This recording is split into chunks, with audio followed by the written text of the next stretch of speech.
Hi, it's Xanthe here. I'm not really sure how long I spoke for in the last video, so I'm going to do a part 2, which is how to spot fake autistic, which I would also call nautistics for the neurodiversity version, and fraudtistics for the charlatans making money out of all this racket. This list is inspired, started and edited by myself, slightly altered by myself, by Shell Spectrum, an advocate. So I'm up to number 11. Some will admit no clinically significant feature since childhood, and or they admit exaggerating in an assessment. 12. Use claimed diagnosis for clout, yet complains about clinical language being negative and deficits and disorder. Just want to add that I saw someone that has made a lot of money out of this, a large following and being on TV and all that shit, admitted only having a provisional diagnosis. What that means is that a clinician said probably, and they didn't get assessed and they won't in case it takes away their identity. 13. Uses children's STEM toys as a prop and for sponsorship to make money. 14.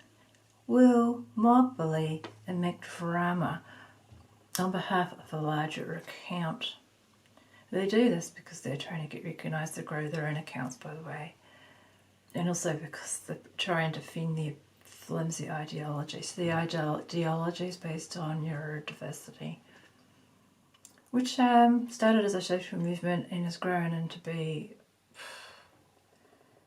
ridiculous capitalism stuff. It's just a joke. Anyway, 15. Oh, where am I up to? I've repeated myself. I thought he uses children's STEM toys as props. Oops. Okay, 16. Claims disability with no impairment, and even some of them are now saying, oh, I actually don't have any disability.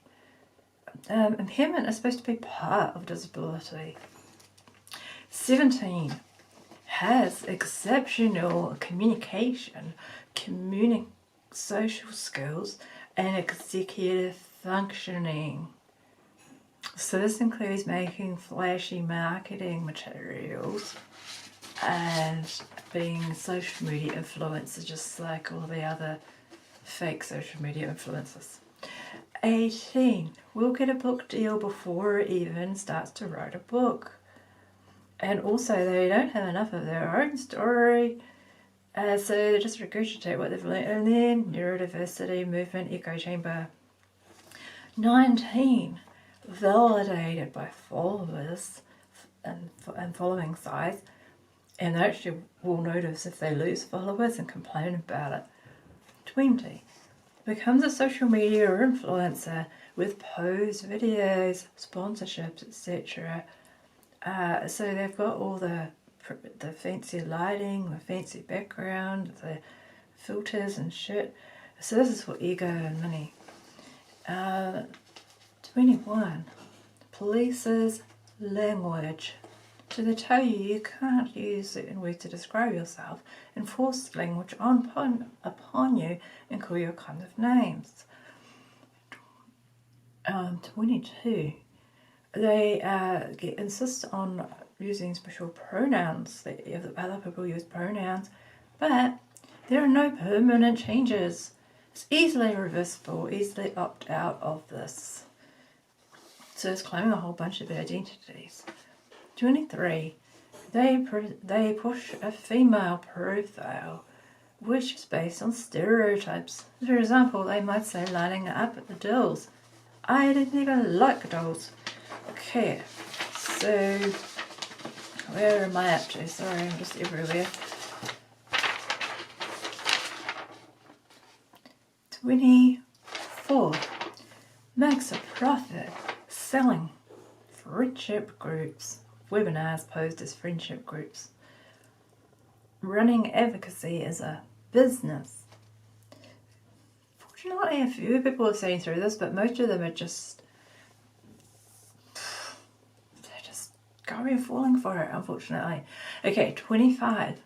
Claims can't unmask as an excuse for no clinically significant features in adulthood. 26. Spreads misinformation, which is such as claiming that shutdowns are meltdowns. 27. Denies that severe presentation of autism and disability exists. 28. Has always been popular and is still popular as a social media influencer. And that's where I mentioned this, the fake poses, the lighting, the filters, and deliberately trying to stim. And it looks fake because you can see they're trying to focus on what they're doing. It doesn't come naturally. Oh, and by the way, talking with the hands is not stimming. It's just expression. Okay. Where are we? 29. Feigns victimhood for donations and sales. 30. Says listen to autistics, except for those with a different point of view from their identity politics. 31. Says that anxiety, HSP, the highly sensitive person trait, bipolar disorder, and borderline personality disorder, BPD, are misdiagnoses, but they must be all autism. 32. Is plagued by imposter syndrome. I wonder why. And then they say, oh, but that's original. No, that's one thing they've probably got right. 33. The contradictions. There are enough holes and big enough for a truck to drive through in their own story and their own philosophy and ideology. 34. Oh, I can't even read my writing now. Claim. Oh, they claim a whole bunch of identity labels. So it's all to just try and have the online attention. Let's just quickly read out another list which I made. These are what actual neurodiversity advocates have written that I've just looked up recently. They're starting to recognise the problems in their neurodiversity movement, which I saw someone called the neurodiversity movement. Actually, they're one of the advocates. They preach inclusivity, right, but they like to mock bully. Okay, so these are their own words. Egos, it's toxic, cutthroat, cash cow, clicks, capitalist, territorial, elite, infighting, narcissist, follower counts. And I also remember backstabbing. That's about right. Anyway, I've been saying this for years. I've been made out to be, I don't call myself autistic anymore. I've been made out to be a bad autistic. Same with Cheryl, who she inspired this list that I decided to read out. I made a video very similar recently, but I thought I'd just add to it, given some recent more additions. Thank you.